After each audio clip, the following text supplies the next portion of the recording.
Okay, this is my first victim on my documentary here. What's your name? Julie. Julie, how old are you? I'm 28. Have you personally had any experience with weight bias? Yes, I have. I've been on both sides of it.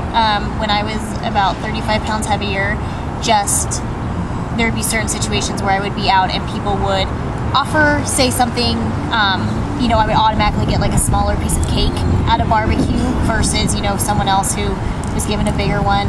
On the flip side, now that I've lost weight, it still has to do with the food, where now if I ask for a smaller piece or if I don't even want a dessert and I say no, it's automatically assumed that I'm worried about my weight. Like, oh, you're skinny now, you can have this piece of cake, where most of the time it has nothing to do with that. And even if it did, that's my personal choice. But it's automatically assumed that it all has to do with my weight versus anything else. What do you think when you see an overweight person eating fast food? I mean, naturally, I think, is that the right choice that you should be making? I mean, I do believe that people are aware of what is a healthy versus a not healthy meal, and it makes you wonder, like, is that the best choice of food that you could be eating, especially somebody who is overweight? I don't necessarily believe that the ignorance, they're not naive. Do you know what I mean? Like, most people have a good general sense of what is a healthy meal and a not healthy meal. Right. What do you think of when you see an underweight person then eating fast food? To be honest, kind of just lucky.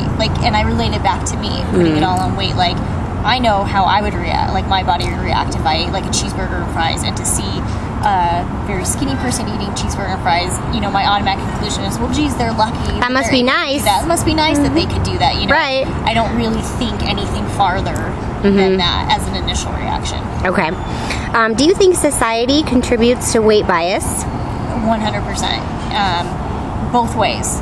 People are rewarded if they're skinny, and they are looked down upon or negatively if they're heavier in certain situations. Can you give us some examples?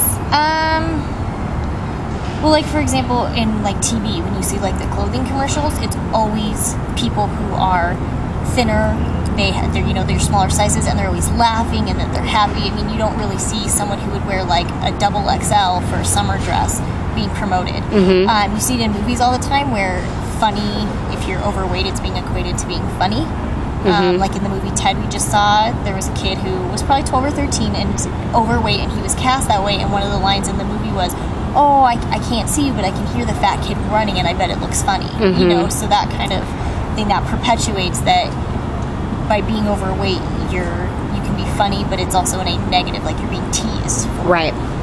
So that actually leads us perfectly into our next question here. How much do you agree with the statement that being thin equals being happy?